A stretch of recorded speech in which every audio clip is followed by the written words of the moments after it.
A família Miyazawa foi brutalmente assassinada em sua própria casa por um invasor desconhecido que permaneceu no local por horas antes de fugir. Apesar de uma grande investigação, da coleta de DNA e de várias pistas, o criminoso nunca foi identificado.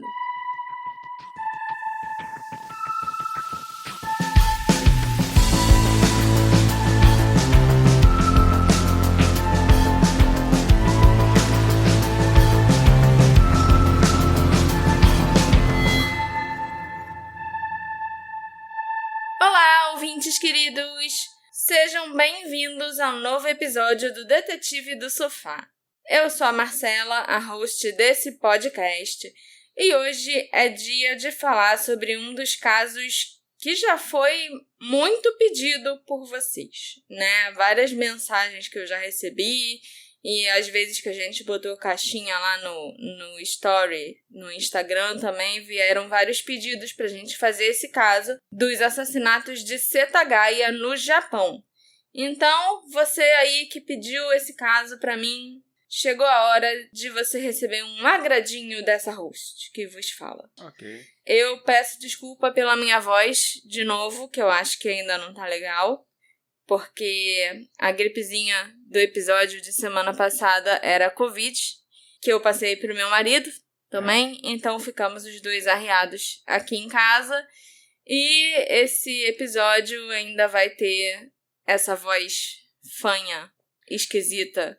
Mas aqui. que ainda assim deve ser uma melhora em relação ao episódio passado. Eu espero também não assustar os apoiadores com espirros e tossidas muito altas, que nem aconteceu no episódio de semana passada. Com certeza. Então, você falou apoiadores, eu queria lembrar aos nossos ouvintes que se vocês puderem, considerem se tornar apoiadores desse podcast. Vai no Apoia-se, vai no Aurelo, você contribuindo com apenas R$10, você pode se tornar um queridíssimo apoiador, entrar no nosso grupinho. Lembrando que R$10 não faz falta para muita gente, não vai fazer falta, e pra gente vai ajudar pra caramba. Então, por favor, considere se tornar um apoiadorzinho. Apoia-se, Aurelo, procura Detetive do Sofá e vem fazer parte desse grupo que financia o Detetive do Sofá para que a gente trabalhe até passando mal, certo? Isso aí. E eu acho que agora sim, Marcela, me fala o que aconteceu com a família Miyazawa. Você nem faz ideia, né, desse caso. Você não sabe nada desse caso tirando que eles morreram. Não sei de nada. Os Miyazawa viviam em Setagaya e formavam uma família típica de classe média japonesa, composta pelo pai, Mikio, a mãe, Yasuko, a filha, Nina, e o filho, Rei. O pai, Mikio, tinha 44 anos e trabalhava para a empresa de marketing britânica Interbrand, a responsável pela criação do termo Wi-Fi que a gente usa muito hoje. Formado pela Universidade de Tóquio, a mais prestigiada do país, o Mikio era membro do clube de anime e colaborava na produção de cenários para o clube de teatro da faculdade. Apaixonado por animação, fantoches e peças teatrais, ele cultivava um grande interesse por artes visuais e performáticas. O Mikio e a sua esposa Yasuko se casaram em 86. Dedicado à família, ele sempre tirava folga no trabalho para comparecer aos eventos escolares dos filhos, algo que mesmo 24 anos depois ainda é muito, muito raro no Japão. Sempre que ele se reunia com seus amigos da universidade, o Mikio passava a maior parte do tempo falando sobre os filhos, demonstrando o quanto eles eram a sua maior prioridade. Yasuko, sua esposa, tinha 41 anos e era professora. Antes de se casar, ela trabalhou numa empresa de cosméticos, mas decidiu deixar o emprego para abrir a sua própria escola preparatória, que ela administrava na casa da família. Suas aulas aconteciam tanto na casa dos alunos, quanto na residência ao lado pertencente à mãe dela, Haruko.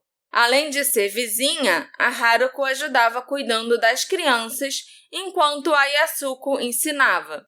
Extremamente dedicada à família, Yasuko passava muito tempo com os filhos, estando sempre presente em suas rotinas. A Nina era uma menina de 8 anos, muito inteligente, ativa, e ela estava na 2ª série de uma escola pública em Setagaya, e estava também 1 ano adiantada nos estudos. Ela adorava futebol, tocava piano e era apaixonada por balé, sonhando em se tornar bailarina. Além de dançar, a Nina gostava de desenhar e expressar sua criatividade de diversas formas.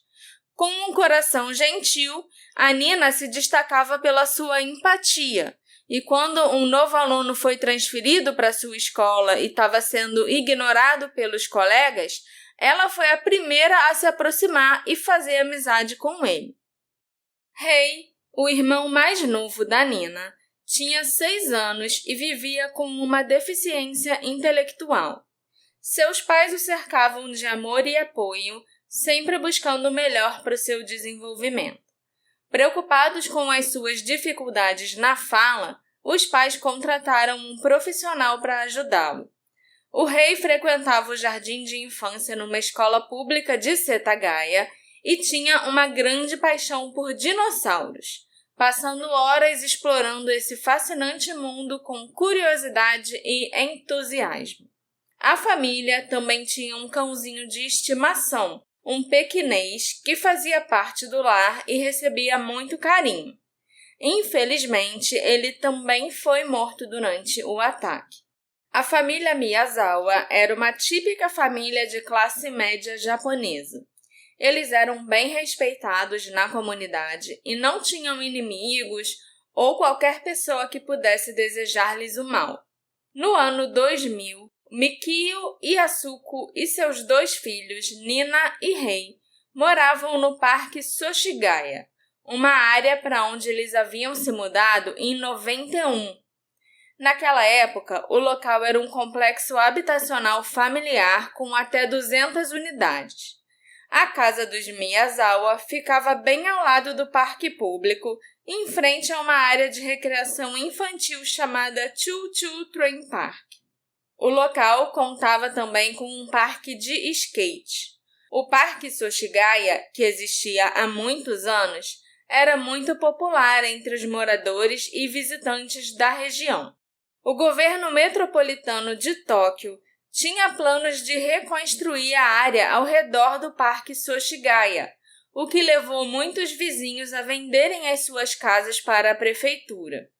Na noite dos assassinatos, em dezembro de 2000, apenas 3 outras casas no complexo ainda estavam habitadas, fazendo com que o bairro se tornasse essencialmente uma cidade fantasma.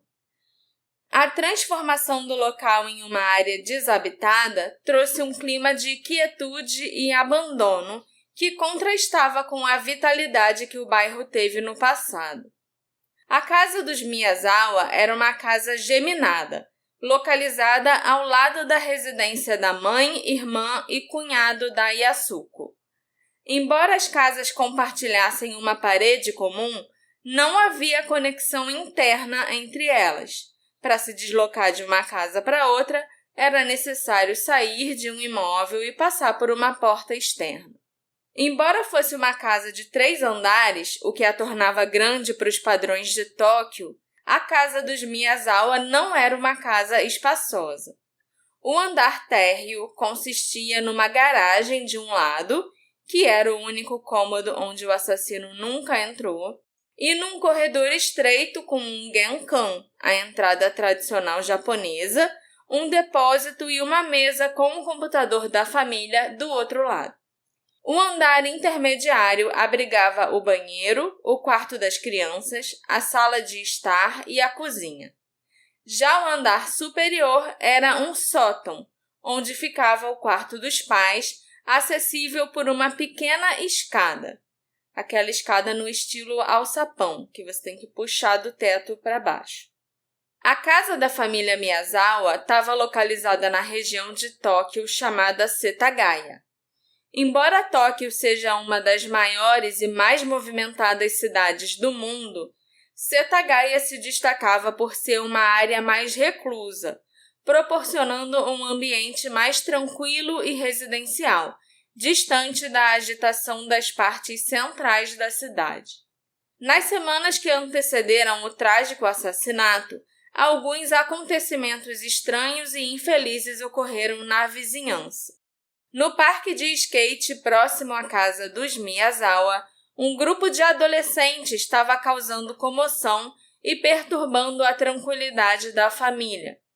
O Mikio, preocupado com o bem-estar de sua família, confrontou os jovens, exigindo que eles respeitassem a paz e a privacidade de sua casa.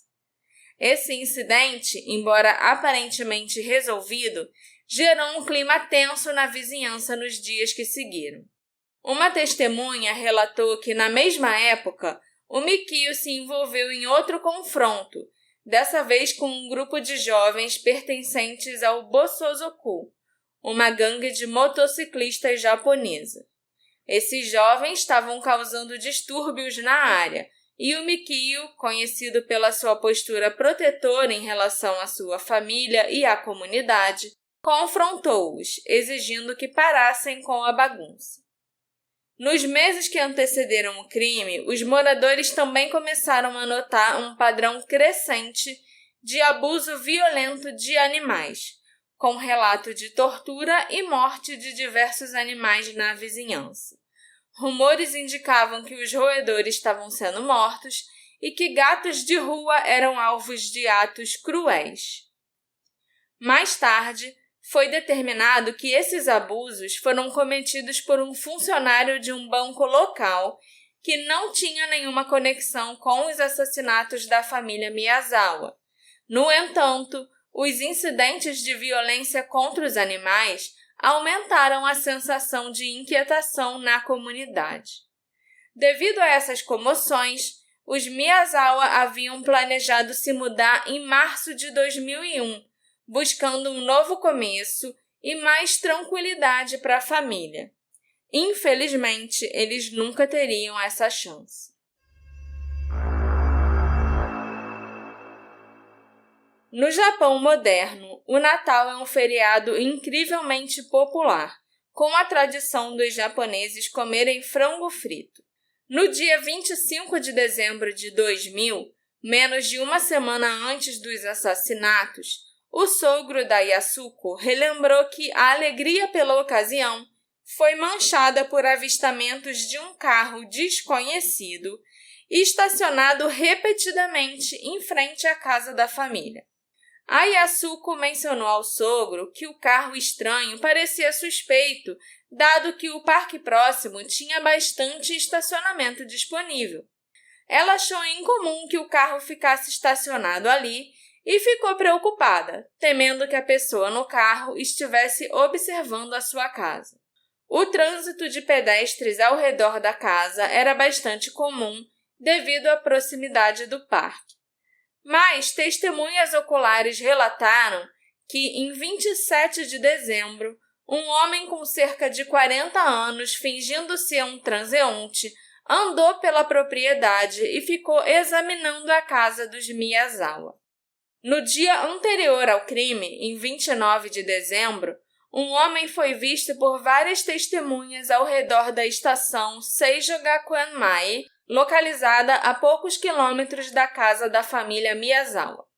O homem, que usava uma roupa de estilo skatista, chamou a atenção de uma testemunha ocular.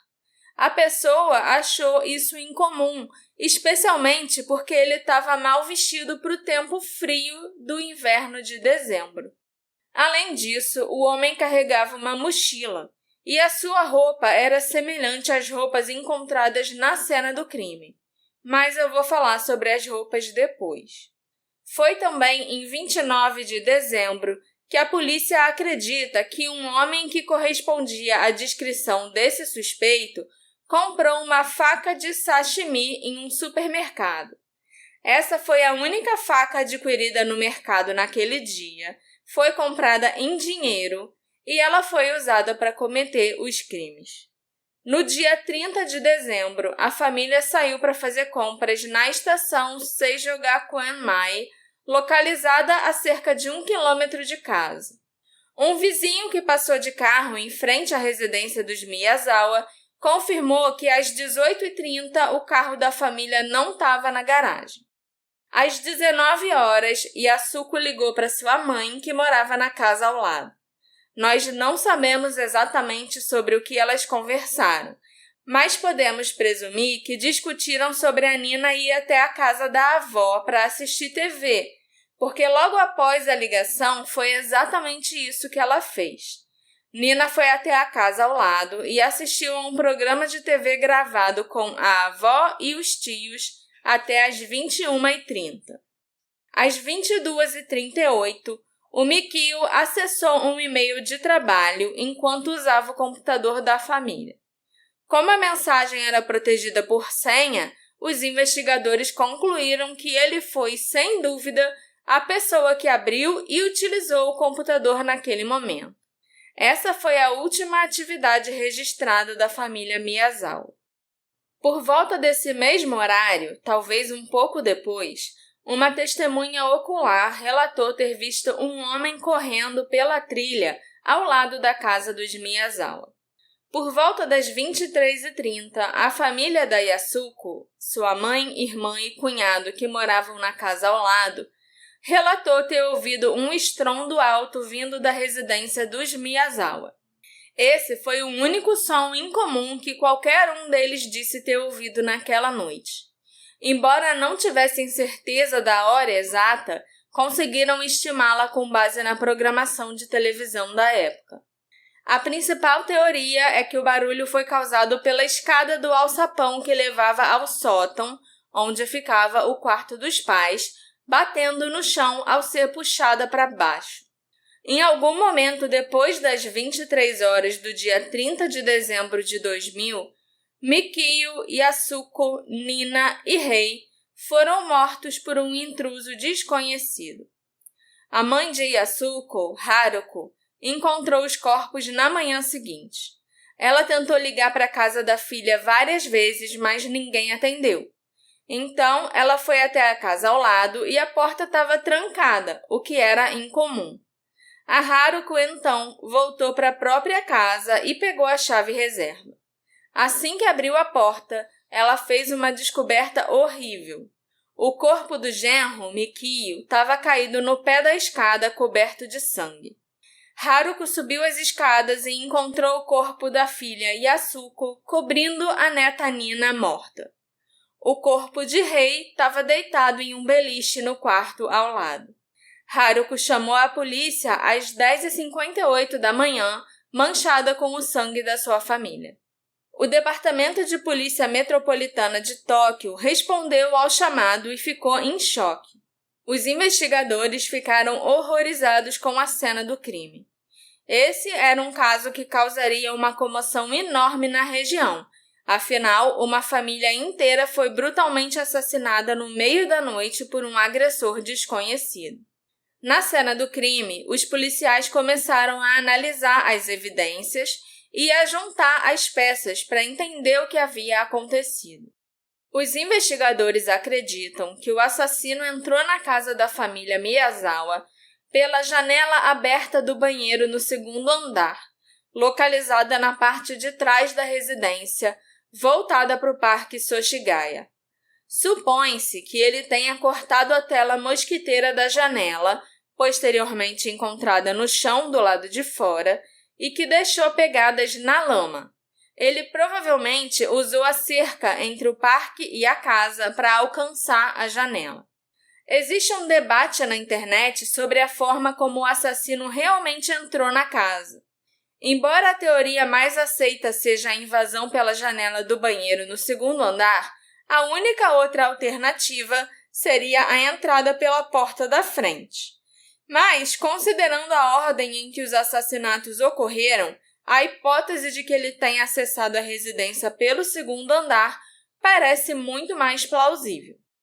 A primeira vítima foi o filho Rei, de 6 anos, que estava dormindo na cama inferior do beliche no quarto das crianças. O assassino estrangulou o menino que estava de bruços. Essa foi a única vítima que não foi esfaqueada. O rei também foi a única vítima que não tinha manchas de sangue nele. O cachorrinho da família também foi estrangulado. A maior concentração de pegadas do assassino foi encontrada pela polícia nesse quarto. Eu, particularmente, nunca entendi por que o assassino atacaria o rei primeiro. Claramente, o Mikio era a principal ameaça. Mas a explicação lógica é que o assassino simplesmente abriu a primeira porta que encontrou depois de sair de dentro do banheiro, e que essa era a porta do quarto das crianças. Mesmo assim, o rei estava dormindo e tinha apenas 6 anos. O Mikio foi a próxima vítima. Ele estava no térreo, provavelmente trabalhando no computador. Quer ele estivesse simplesmente indo para a cama dormir ou tenha ouvido algum barulho estranho, ele veio do térreo e se chocou com o assassino no patamar da escada. O Mikio sofreu muitos ferimentos causados por uma faca de sashimi, principalmente nas coxas e nádegas. Ele lutou muito com o assassino, e esse era provavelmente o ângulo onde o assassino conseguia atacar mais. O Mikio também sofreu facadas nos braços, peito e na área do rosto e da cabeça. Um dos dedos dele foi parcialmente decepado. A perda de sangue decorrente do ferimento no peito provou ser a causa da morte do Mikio. Um relatório policial afirmou ainda que parte da lâmina da faca de sashimi quebrou dentro da cabeça do Mikio e foi encontrada alojada no crânio dele. O assassino então subiu a escada do alçapão, que ia do segundo andar para o sótão, e encontrou Yasuko e Nina juntas no quarto de casal. Ele começou a esfaqueá-las no rosto e no pescoço com a sua faca de sashimi agora quebrada. Mas em algum momento o assassino abortou o ataque no sótão e desceu as escadas. Pensando que o assassino devia ter saído de casa, a Yasuko agarrou a Nina e a carregou escada abaixo, deixando para trás tecidos ensanguentados no chão do sótão.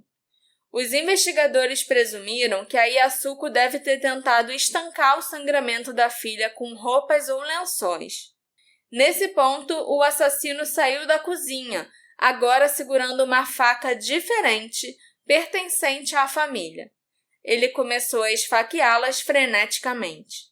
Yasuko e Nina foram esfaqueadas, de acordo com a polícia, muito além do ponto da morte. Eu li em certos lugares que a Yasuko ficou com um rosto irreconhecível e que a massa encefálica dela estava saliente. Nós também sabemos que a Nina teve 2 dentes arrancados, o que sugere que o assassino a espancou além de esfaquear. A Nina foi a última a morrer. Sua causa de morte foi lesão na medula espinhal cervical devido a esfaqueamento. Os investigadores notaram que as feridas da Yasuko e da Nina eram mais selvagens e abundantes do que as facadas encontradas no cadáver do Mikio, o que os levou a suspeitar que o assassino nutria ódio por mulheres, mas isso é algo que nunca foi comprovado. De acordo com o depoimento da mãe da Yasuko, o corpo do Mikio estava coberto com uma gaveta, enquanto o da Yasuko estava coberto com roupas. Como a polícia não registrou essa observação, não se sabe ao certo se os rostos estavam de fato cobertos. Já o rosto do rei estava encoberto por um futon e o da Nina estava virado para baixo. Em alguns casos, o rosto de uma vítima é coberto quando o agressor tem algum tipo de familiaridade com ela, mas por enquanto é impossível saber se esse era o caso aqui. Com base no conteúdo estomacal das vítimas, o horário das mortes da família Miyazawa foi por volta das 23h30. E a polícia também estima que o assassino tenha saído da casa pelo mesmo local que ele entrou, ou seja, a janela do banheiro do segundo andar. Tendo assassinado uma família inteira, O criminoso, então, aparentemente se sentiu em casa. Ele consumiu 4 potes de sorvete que estavam na geladeira, mas não utilizou colher, mordendo e espremendo as embalagens. Um dos recipientes foi encontrado na banheira do segundo andar, outro sobre a almofada da sala de estar, e os 2 restantes estavam empilhados ao lado do computador no primeiro andar. Ou seja, o assassino estava andando pela casa enquanto comia sorvete. Ele também se serviu de 4 garrafas de chá de cevada e comeu um melão. Tinha cerveja e refrigerante na casa, mas ele optou pelo chá. Eu achei isso curioso. E também é estranho que ele partiu o melão e o comeu com as mãos ainda ensanguentadas. Ele nem lavou as mãos para comer a fruta. E os japoneses lavam as mãos para tudo. Até em restaurante eles usam uma toalhinha quente para limpar as mãos antes de comer. Os hábitos de higiene no Japão são exemplares, mas o do assassino não era não. Há relatos divergentes sobre o que exatamente o assassino fez após o crime. Alguns relatos afirmam que ele tomou banho no banheiro da família, enquanto outros sugerem que ele apenas lavou o rosto e as mãos na pia. Também há indícios de que ele tirou um cochilo no sofá dos Miyazawa depois de matá-los a sangue frio. De fato, havia manchas de sangue tanto no sofá quanto no banheiro, mas o que ele fez nesses cômodos permanece um mistério. O que mais causa arrepios nesse caso é a forma como o assassino pareceu extremamente confortável dentro da casa, como se ele fosse um morador, e não um intruso que tinha acabado de cometer um massacre e estava com os cadáveres das vítimas espalhados por ali. Após o crime, o assassino tentou tratar os seus próprios ferimentos. Acredita-se que ele tenha usado band-aids encontrados na cozinha, além do kit de primeiros socorros da família. E de forma incomum, ele também utilizou os absorventes higiênicos da Yasuko para estancar um sangramento. Os seus ferimentos moderados na mão provavelmente foram resultado da luta contra o Mikio, indicando que a vítima conseguiu resistir e feri-lo antes de ser morta. O assassino deixou uma quantidade considerável de fezes no banheiro da família, sem sequer se preocupar em dar descarga. A análise fecal confirmou que os dejetos não pertenciam a nenhum membro da casa e revelou que no dia anterior o assassino havia consumido sementes de gergelim e vagem, alimentos comuns e acessíveis no Japão. Curiosamente, essa dieta era associada a homens que ainda viviam com as suas mães, o que levou alguns investigadores a suspeitarem que o criminoso poderia ser um filhinho da mamãe. Outro detalhe intrigante é que não houve menção à presença de sorvete nas fezes. Isso sugere com um certo grau de certeza que o assassino não era intolerante à lactose, ao contrário da maioria dos asiáticos. Cerca de 2/3 dos asiáticos são intolerantes à lactose. Caso ele fosse, os 4 potes de sorvete consumidos teriam feito um estrago. À 1h18 da manhã, o assassino acessou o computador da família e navegou na internet por 5 minutos e 18 segundos. Durante esse tempo, ele visitou o site da Shiki Theatre Company, que estava nos favoritos do Mikio, e tentou comprar ingressos para uma peça ou show usando os cartões de crédito da família, mas sem sucesso. Além disso, ele acessou páginas relacionadas ao trabalho do Mikio e ao cursinho da Yasuko, chegando até a criar uma nova pasta na área de trabalho. Há especulações que ele teria cortado a linha telefônica antes de invadir a casa, mas isso não procede.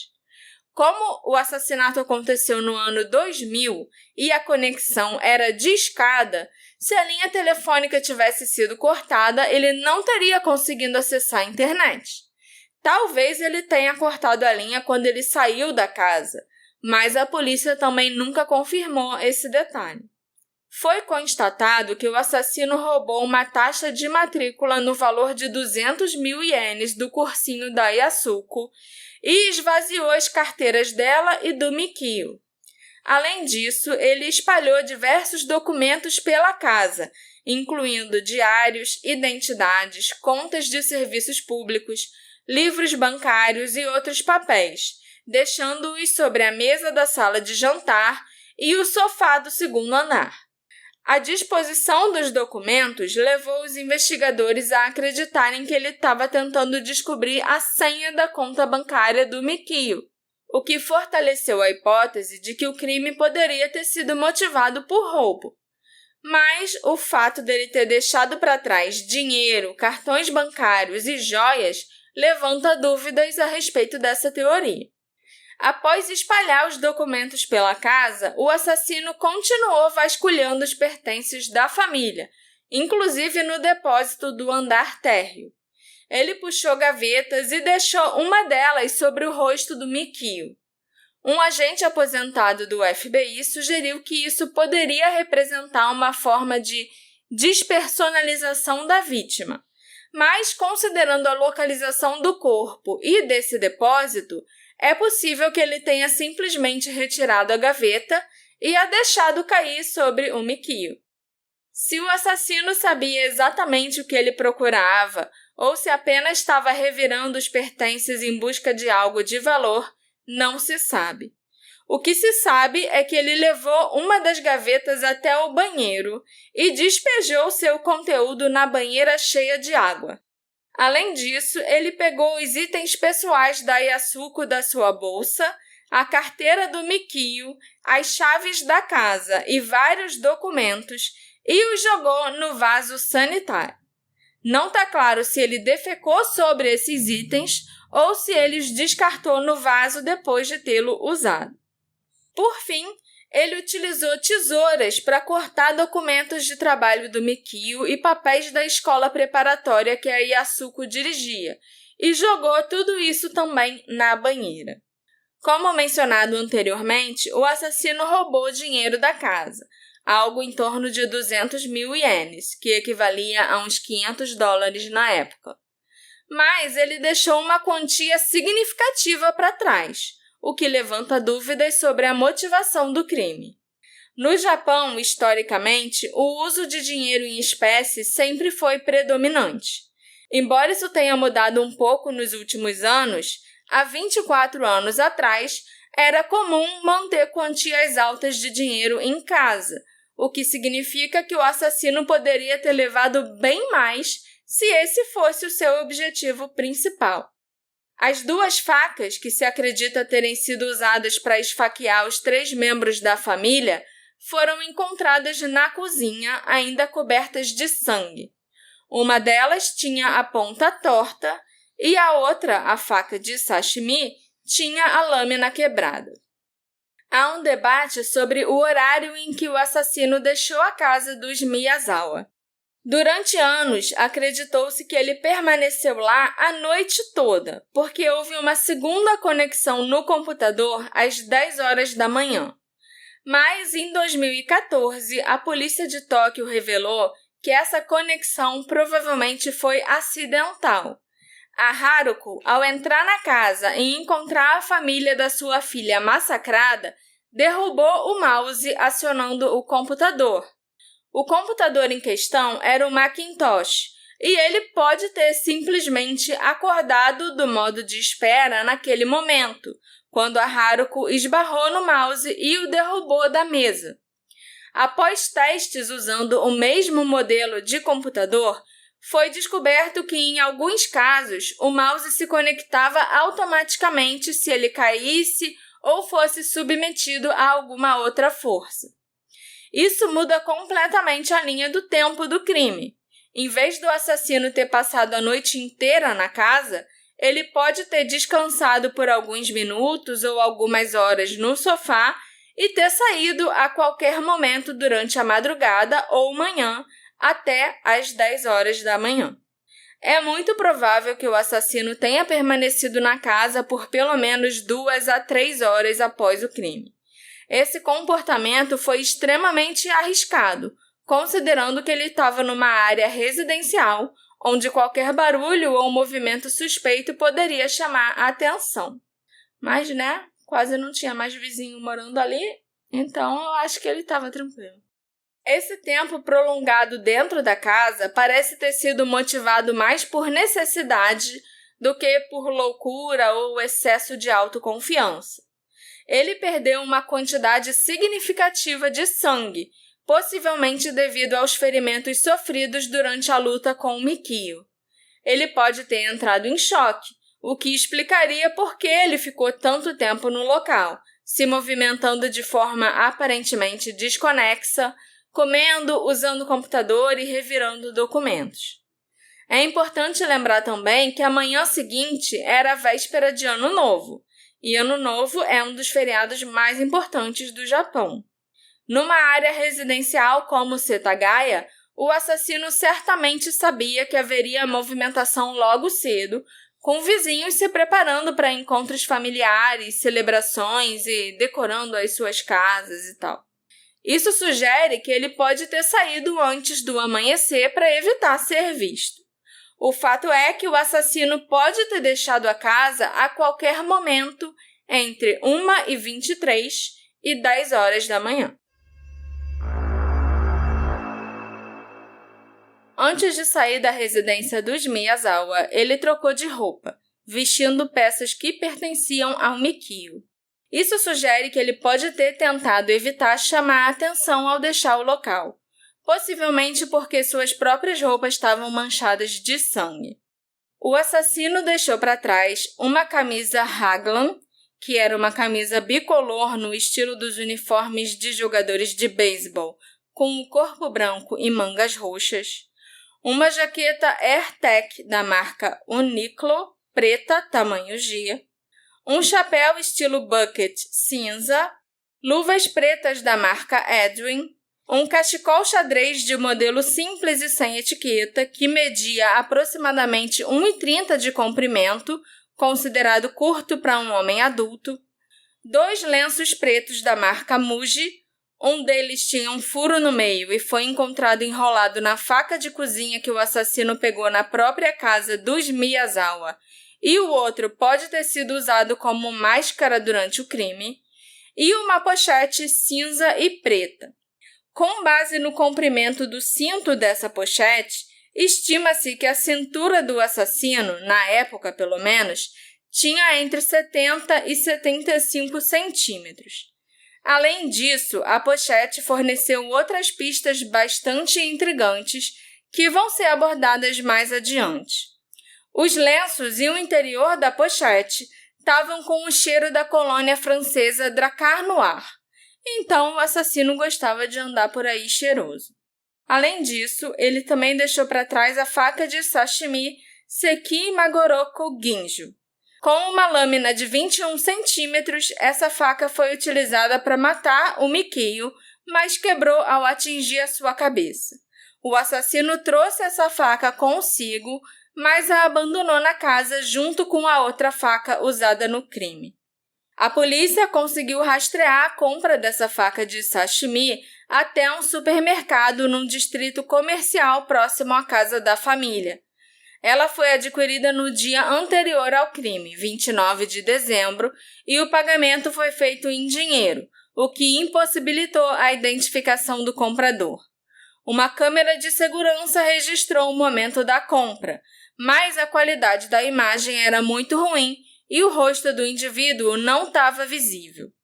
Nenhuma dessas peças de roupa que ele deixou na cena do crime, eram coisas baratinhas, não.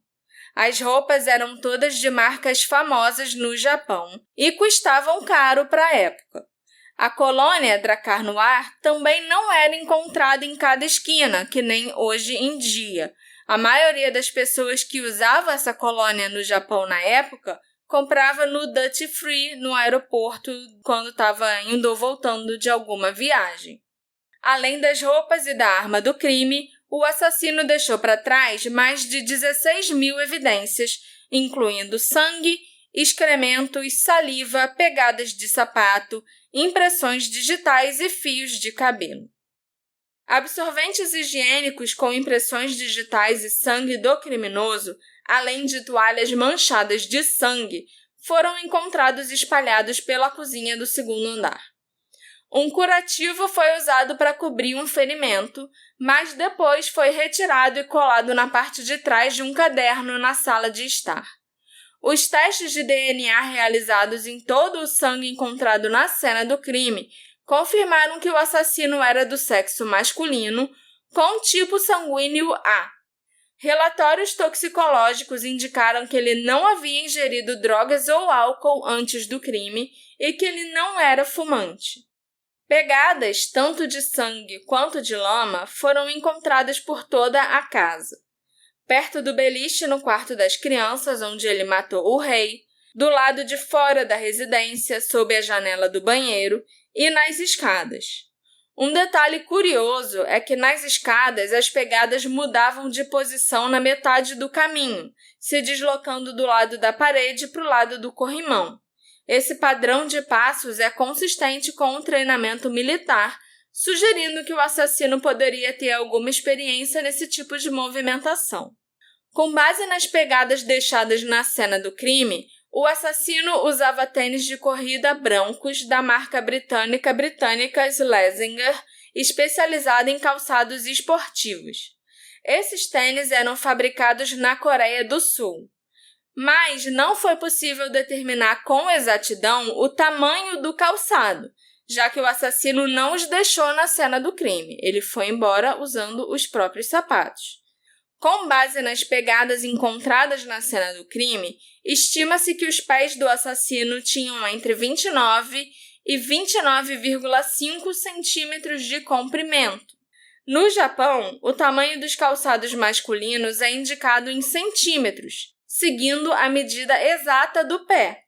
O tênis da Schlesinger, no tamanho 29 centímetros, estava disponível no Japão, mas o tamanho de 29,5 não foi vendido no país, sendo comercializado na Coreia do Sul, onde eles eram fabricados.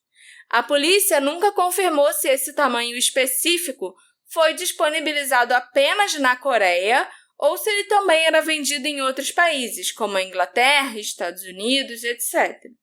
Esse detalhe pode parecer pequeno, mas ele pode ser um indício de que o assassino não era japonês, uma teoria que a gente vai explorar mais adiante. As impressões digitais do agressor foram encontradas em diversos locais da casa, incluindo gavetas, paredes e o mouse do computador. As digitais dos polegares de ambas as mãos eram especialmente nítidas e pertenciam ao tipo conhecido como impressões espirais, caracterizadas por espirais concêntricas que se originam no centro. Devido ao formato peculiar dessas impressões, os investigadores apelidaram o assassino de Butapana, porque o padrão lembrava o focinho de um porco. Com base nas evidências deixadas na cena do crime, o assassino é descrito como um homem magro, com cerca de 1,70 de altura. Logo após os assassinatos, a polícia estimou que ele teria nascido entre 65 e 85, ou seja, ele teria entre 15 e 35 anos na época do crime.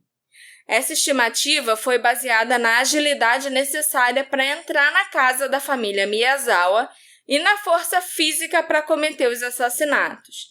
Mas, em 2019, a polícia de Tóquio revisou essa estimativa e declarou à imprensa que acreditava que o assassino tinha entre 15 e 24 anos na época do crime.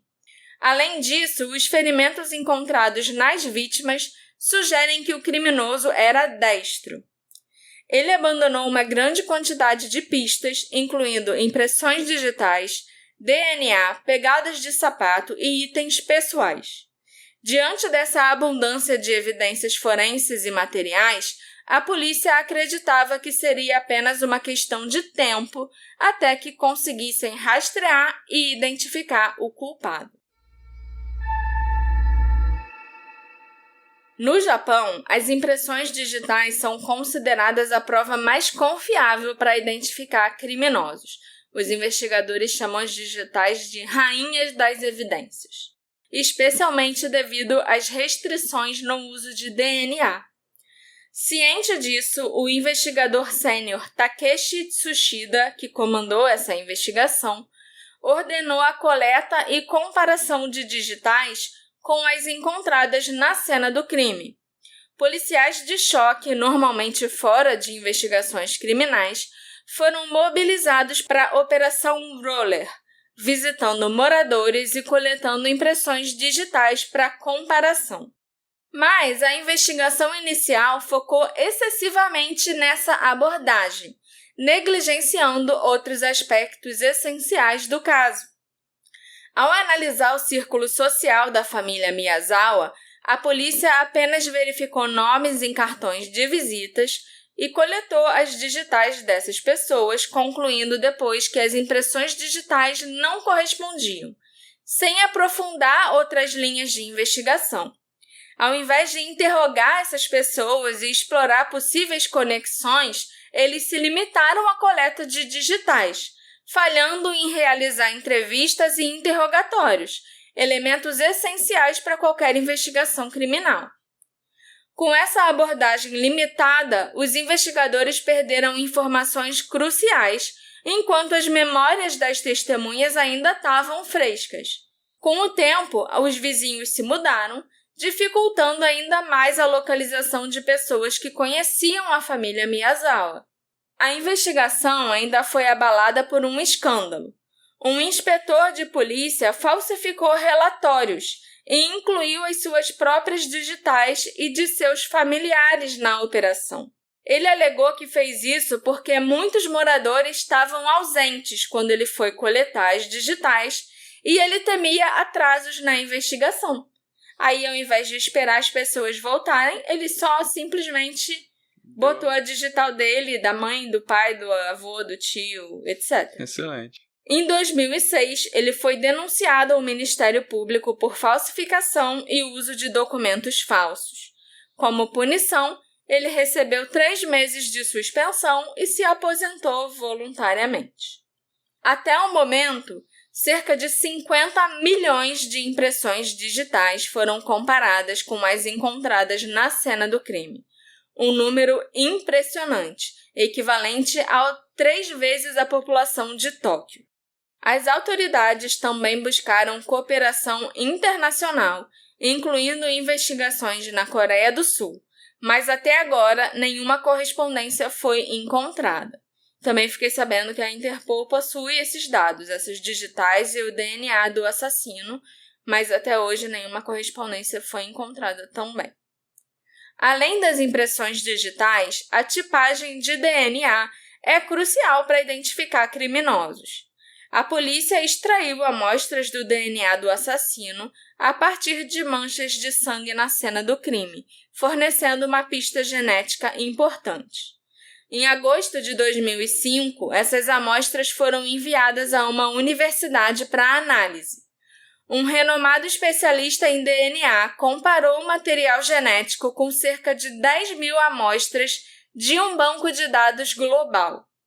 Em abril de 2006, os resultados indicaram que o suspeito tinha ascendência paterna do leste asiático, mais provavelmente da Coreia do Sul, e a ascendência materna era mista, com antepassados do sul da Europa, especialmente da região do Mar Adriático.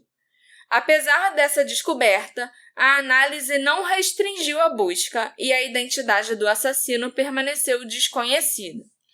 Os investigadores compararam o DNA de 1,3 milhão de pessoas no banco de dados da Agência Nacional de Polícia e buscaram correspondências no exterior, mas sem sucesso.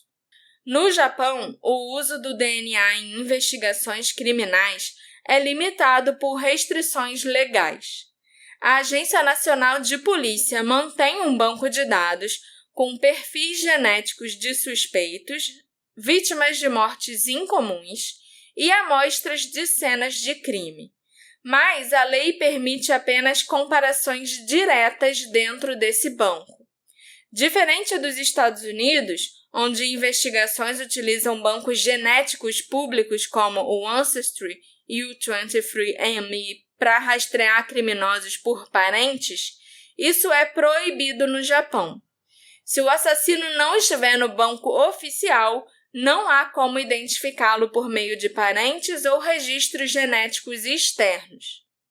Nos Estados Unidos também, esboços faciais já foram criados com base no DNA deixado numa cena de crime, auxiliando na captura de criminosos. Empresas estrangeiras se ofereceram para realizar análises mais detalhadas no caso Miyazawa, mas as autoridades japonesas recusaram. Se o Japão adotasse leis mais flexíveis, técnicas como a fenotipagem de DNA e rastreamento de parentes distantes, a genealogia genética, poderiam ser exploradas. Essas ferramentas permitiriam identificar características físicas do criminoso, como cor da pele, olhos e cabelo, além de refinar a sua ancestralidade. Com essas abordagens, novas pistas cruciais poderiam surgir, aumentando as chances de solucionar o caso. Em 27 de março de 2024, uma assembleia do bairro de Setagaya aprovou uma resolução pedindo ao governo japonês a ampliação do uso de DNA na investigação do caso Miyazawa.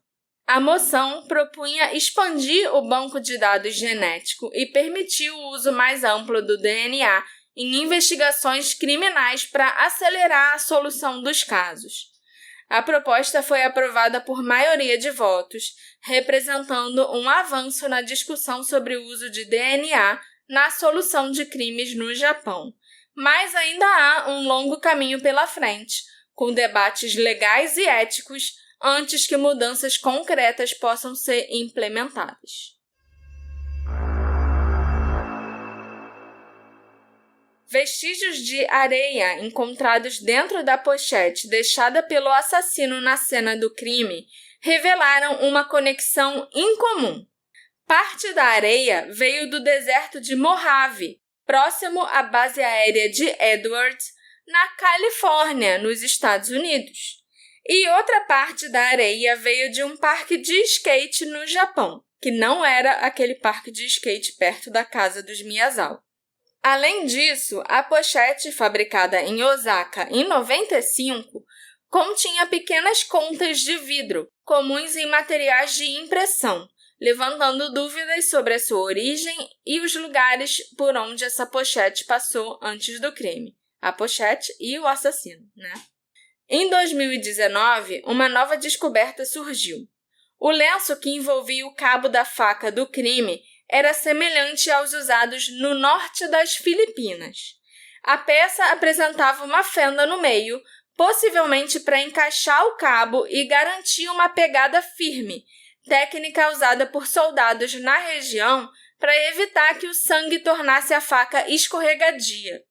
Com base nisso, os investigadores entrevistaram mais de 100 filipinos em Tóquio, mas não encontraram ligações concretas. Outra hipótese levantada pela polícia de Tóquio aponta para uma fábrica de processamento de peixe na China, onde trabalhadores utilizam lenços da mesma forma. Isso sugere que o assassino poderia ter experiência em cozinha, pesca ou açougue, áreas que exigem habilidades com facas afiadas. Mas não há confirmação se essa pista é relevante ou apenas coincidência. Um dos relatos mais peculiares sobre o caso veio de um motorista de táxi. Na madrugada de 31 de dezembro, madrugada seguinte aos crimes, ele transportou 3 passageiros que permaneceram em silêncio durante toda a viagem. Ao final, o motorista percebeu manchas suspeitas no banco de trás e alertou a polícia, levantando a hipótese de que mais de uma pessoa tivesse envolvida no crime. Mas testes revelaram que a substância era apenas chocolate e não sangue. Apesar disso, o boato de que 3 suspeitos fugiram juntos de táxi continua circulando até hoje. Outro possível avistamento ocorreu na noite do crime, quando uma mulher viu um homem correndo da casa dos Miyazawa e pulando na frente do carro dela. O incidente teria acontecido por volta das 23h30, mas a polícia confirmou que o assassino ainda estava dentro da casa até 1h23 da manhã, lançando dúvidas sobre a veracidade desse relato.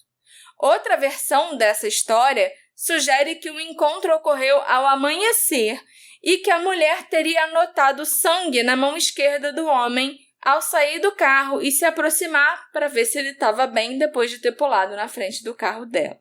Mas o avistamento mais intrigante aconteceu às 5h25 da manhã, na estação de trem Tobu-Nikko, a cerca de 2 horas ao norte de Setagaya.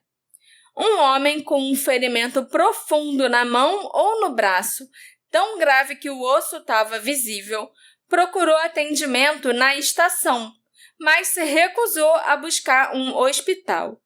Funcionários acharam seu comportamento suspeito e chamaram a polícia, mas por razões desconhecidas, nenhum policial foi enviado imediatamente. O homem tinha cerca de 30 anos, vestia jaqueta preta e calça jeans e desapareceu após receber os primeiros socorros na estação.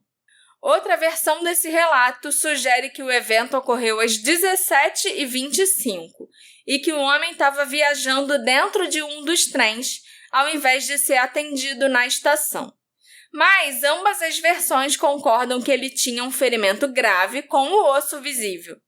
Se esse homem for o assassino, isso indicaria que ele fugiu para o norte após o crime, possivelmente tentando escapar de Tóquio. Exatamente 100 dias após os assassinatos da família Miyazawa, uma estátua de Jizo foi encontrada perto da casa deles, próxima ao rio Sengawa. No budismo japonês, Jizo é uma figura associada à proteção das crianças, tanto nesse mundo quanto no além. Lembra que a gente viu crescidinhos e várias vezes a missão dos crescidinhos, das criancinhas, era ir lá e botar um chapéuzinho na estátua do Jizo ou deixar alguma coisa na estátua do Jizo para proteger ele, cuidar dele e tal. Eu lembrei muito desses crescidinhos, sabe? Nessa parte aqui da história. Eu vejo muito em jogo de videogame também. Eu acho muito fofo. A estátua, feita de granito branco, media cerca de 60 centímetros e pesava aproximadamente 20 quilos. Acredita-se que ela tenha sido colocada no local um dia antes da marca dos 100 dias do crime. Para alguns, isso poderia ser uma provocação do assassino, um jogo psicológico com a polícia, mas eu prefiro enxergar isso como um gesto de luto e respeito. Talvez a estátua tenha sido deixada por alguém profundamente abalado pela tragédia, alguém que, mesmo impotente diante da brutalidade do crime, quis homenagear as vítimas. Eu gosto de pensar que foi um ato de carinho e compaixão, especialmente pelas duas crianças, a Nina e o Rei. A investigação dos assassinatos da família Miyazawa é uma das maiores investigações da história do Japão. Mais de 250 mil investigadores foram mobilizados ao longo dos anos. Eu chequei essa informação várias vezes para ver se ela estava correta, mas sim, mais de 250 mil investigadores. É muita coisa. E mais de 16 mil peças de evidências foram coletadas. Todas as provas ainda estão sob custódia na esperança de que avanços tecnológicos possam um dia revelar a identidade do assassino. Além disso, a recompensa de 20 milhões de ienes continua ativa para quem fornecer informações que levem à captura do criminoso. Em 2019, 35 policiais ainda estavam oficialmente designados para o caso e exclusivamente trabalhando nesse caso. Todos os anos, a polícia de Tóquio realiza cerimônias memoriais em frente à casa da família, reafirmando seu compromisso com a investigação. O ex-investigador-chefe do caso, o Takashi Tsushida, após deixar a polícia, se tornou um consultor especial da organização Sora no Kai, criada pelo Yoshiyuki Miyazawa, o pai do Mikio, para apoiar famílias de vítimas de crimes não resolvidos. A organização ajudou a abolir o prazo de prescrição para assassinatos no Japão, com uma emenda ao Código de Processo Penal em 2010. Porque antigamente, eu acho que existia um prazo de 10 anos para prescrição de crime de assassinato, ou qualquer crime que fosse passível de pena de morte. Mas eles conseguiram tirar essa prescrição dos homicídios. Então, não importa quando esse assassino seja pego, ele ainda vai poder ser julgado, condenado e tal. O Yoshiyuki faleceu em 2012 e a sua esposa Setsuko continua buscando justiça aos 93 anos. A Haruko, a mãe da Yasuko, também já faleceu, mas a irmã mais velha da Yasuko, que morava ao lado na época do crime, hoje trabalha como terapeuta especializada em luto, oferecendo suporte a pessoas que, assim como ela, perderam entes queridos. A casa da família Miyazawa, apesar dos planos de demolição, ainda permanece de pé. Em 2019, a irmã da Yasuko permitiu que repórteres entrassem no local. Um vídeo gravado mostra dezenas de caixas com os pertences da família devolvidos pela polícia. Alguns móveis permanecem no lugar e marcas de lápis nas paredes registram o crescimento das crianças Nina e Rei.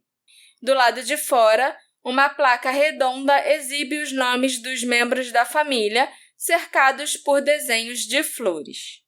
Em novembro de 2023, 10 estudantes do ensino médio invadiram o terreno para um Kimoda-meshi, um teste de coragem japonês em que se visitam locais considerados assustadores à noite. Eles pularam uma cerca de 1,80 m, mas não chegaram a entrar na casa. Um morador local testemunhou a invasão e chamou a polícia, que processou os jovens sob a lei de delitos menores. Novas placas de entrada proibida foram instaladas e patrulhas na área foram intensificadas para evitar novas invasões e preservar o local de um crime tão brutal. A gente já fez um episódio antes que fala exatamente sobre isso, sobre o Kimoda-meshi. E foi um episódio bem interessante. É o episódio número 35 sobre a Megumi e a Narumi. E o desafio na casa abandonada, alguma coisa assim. Eu lembro que tem a ver com o hotel, não é? Eu acho que sim, eu não tenho certeza. Faz muito tempo que a gente lançou esse episódio. Mas é um episódio bem legal.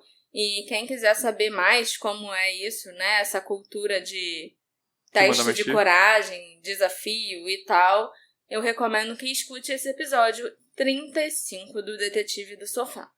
Eu lembro que depois desse episódio, eu aprendi a palavra Kimoda-meshi, e aí eu passei a prestar atenção quando ela é falada em vários animes. Uhum. Então, sei lá, o Dandandan de agora, alguns mais velhos que falam Kimoda-meshi, eu me toco, Kimoda-meshi, do episódio. Sim.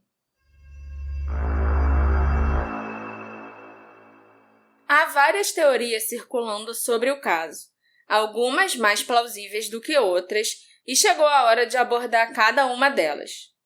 Uma das teorias sugere que o Mikio Miyazawa foi assassinado por razões ligadas ao seu trabalho na Interbrand, possivelmente devido a informações sigilosas ou espionagem corporativa. Mas essa hipótese foi descartada logo na primeira semana da investigação. Os colegas de trabalho do Mikio afirmaram que ele não tinha conflitos com ninguém e não trabalhava em nada que justificasse um crime desse tipo. Além disso, o comportamento do assassino não condiz com o de um profissional contratado.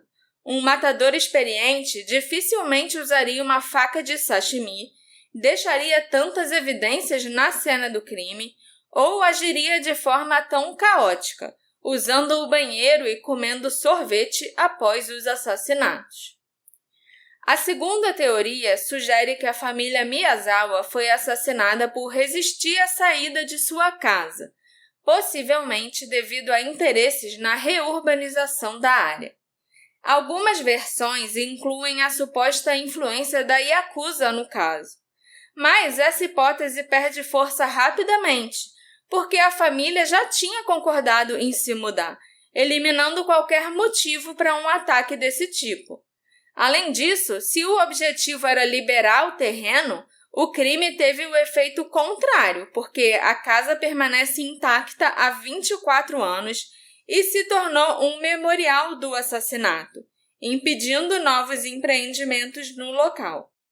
A terceira teoria sugere que o criminoso seria um cidadão sul-coreano, com base em algumas evidências circunstanciais, como o DNA paterno do assassino, que está mais presente entre pessoas de origem coreana, as roupas do criminoso, que foram lavadas com água dura, rica em minerais, mais comum na Coreia do Sul do que no Japão, e partículas de solo encontradas na cena do crime, que supostamente correspondem à província de Gyeonggi, na Coreia do Sul, embora não haja confirmação sólida sobre isso. Em 2015, o autor japonês de crimes reais, Fumiya Ishihashi, publicou um livro alegando que o assassino era um ex-membro da Força Aérea Coreana, contratado para matar a família por uma disputa com a Igreja da Unificação.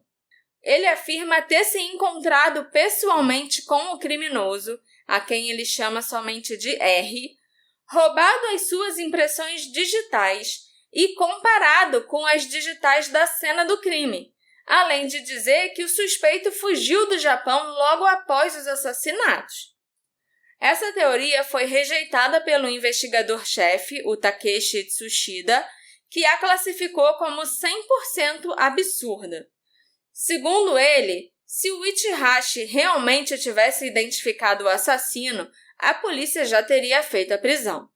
Além disso, as autoridades sul-coreanas cooperaram com a investigação e não há provas concretas de que o assassino tenha qualquer ligação com a Coreia do Sul. A teoria do assassino coreano se baseia em conjecturas e fontes duvidosas. O Ichihashi se recusa a discutir as suas descobertas com a polícia ou a imprensa, o que reforça a suspeita de que o seu trabalho seja mais uma exploração sensacionalista da tragédia. Até hoje, não há nenhuma evidência concreta que conecte um suspeito sul-coreano ao crime.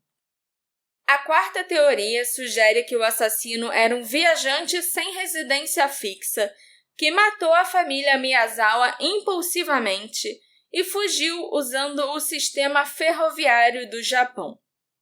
Mas essa hipótese não se sustenta completamente. Embora o criminoso possa ter sido mentalmente instável, ele demonstrou planejamento.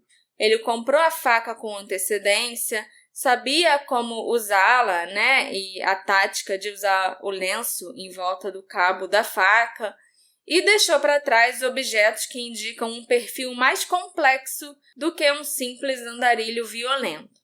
Além disso, se ele fosse um assassino itinerante, provavelmente ele teria cometido crimes semelhantes em outros locais e o seu DNA ou as suas digitais já teriam sido identificados em outras cenas de crime.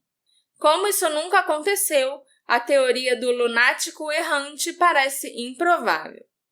A quinta teoria sugere que o assassino poderia ter sido um ex-aluno da Yasuko, provavelmente alguém com rancor contra ela ou até mesmo uma obsessão pela família Miyazawa. Eu acho que a teoria do aluno vingativo parece fraca. Embora a idade do assassino possa coincidir com a de um estudante, entre 15 e 24 anos, não há evidências concretas de que a Yasuko teve problemas com alguém.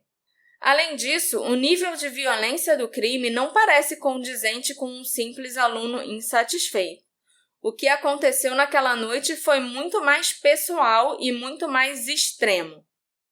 A sexta teoria sugere que o assassino era um skatista que frequentava o Parque Soshigaya, próximo à casa da família Miyazawa, e ele teria matado Mikio por vingança devido aos conflitos sobre o barulho. Embora seja verdade que o Mikio discutia com skatistas de vez em quando, essa motivação parece fraca para justificar um crime tão brutal. Se fosse um ataque impulsivo movido pela raiva, por que assassinar toda a família? Além disso, o comportamento do criminoso, permanecer horas na casa, revirar documentos e usar o computador, não condiz com uma ação impulsiva de um jovem revoltado. A polícia pode ter considerado essa hipótese inicialmente, especialmente por conta das roupas deixadas pelo assassino, que lembravam o estilo de skatista. Mas, com base nas evidências, essa teoria parece pouco plausível como explicação para o crime. Há quem especule que o motivo dos assassinatos foi roubo, já que parte do dinheiro da tutoria da Yasuko estava faltando, e houve especulações de que o intruso pode ter acreditado que ele poderia, de alguma forma, acessar o dinheiro que os Miyazawa ganharam com a venda da casa, mas eles ainda nem tinham recebido esse dinheiro. Além disso, o assassino não levou todo o dinheiro da família, e cerca de 250 mil ienes ainda foram encontrados na casa, assim como os pertences de valor dos Miyazawa. Os detetives de Tóquio também argumentaram que o assassino pode ter sido um predador sexual e um misógino, dada a sede de sangue evidenciada nos assassinatos da Yasuko e da Nina. Mas a última teoria que eu quero discutir com vocês é a que eu acho mais plausível. É uma teoria que sugere que o assassino pode ter sido um membro do exército americano ou o dependente de um militar alocado no Japão. A principal evidência é a areia encontrada na pochete deixada na cena do crime, que foi rastreada até a base aérea de Edwards, na Califórnia, e a Península Miura, perto da base naval de Yokosuka, no Japão. Além disso, o perfil genético do suspeito indica origens europeias e asiáticas, algo comum entre filhos de militares americanos no Japão. Há cerca de 50 mil militares americanos alocados no Japão atualmente, e muitos viajam frequentemente entre os dois países. Os dependentes desses militares e funcionários de base podem entrar e sair do Japão sem precisar passar pelo controle de imigração japonês, já que os registros de entrada e saída ficam sob jurisdição dos Estados Unidos. É como se estivessem fazendo um voo doméstico entre a base e os Estados Unidos, que nem um voo do Havaí para os Estados Unidos, continental. Além disso, o Japão só começou a coletar impressões digitais de estrangeiros em aeroportos em 2007. Então, se o assassino voltou para os Estados Unidos ou para o seu país de origem antes disso, até mesmo num voo comercial, não haveria registros biométricos dele no Japão. A base aérea de Yokota fica a apenas 30 quilômetros da casa dos Miyazawa, facilitando um deslocamento discreto. Apesar de ter deixado uma quantidade absurda de evidências, incluindo roupas, impressões digitais e DNA, o assassino nunca foi identificado. Alguns hábitos do assassino destoam dos hábitos japoneses, como a ausência de intolerância à lactose e as mais práticas de higiene, como não dar descarga e comer um melão com as mãos ensanguentadas. No entanto, ele demonstrava a familiaridade com a cultura local, acessando a internet e comendo comidas típicas do Japão, como a vagem com semente de gergelim. Se ele tivesse treinamento militar, seria esperado um comportamento mais cuidadoso, mas ele deixou muitas pistas para trás. Mas se o assassino fosse um filho de um militar, por exemplo, ou um contratado civil, isso explicaria a sua herança mista, a sua familiaridade com o Japão e a sua capacidade de desaparecer sem deixar rastros. Mas, sem novas informações, essa hipótese permanece inconclusiva. A teoria segue como especulação porque não existem evidências diretas ligando o crime às Forças Armadas Americanas. Somente uma comparação de DNA e impressões digitais com registros militares poderia confirmar essa hipótese. O que nós sabemos de fato é que a polícia de Tóquio ainda classifica o caso do assassinato da família Miyazawa como um homicídio seguido de roubo. Isso significa que a gente não pode descartar completamente a possibilidade de que o roubo tenha sido um motivo para os assassinatos.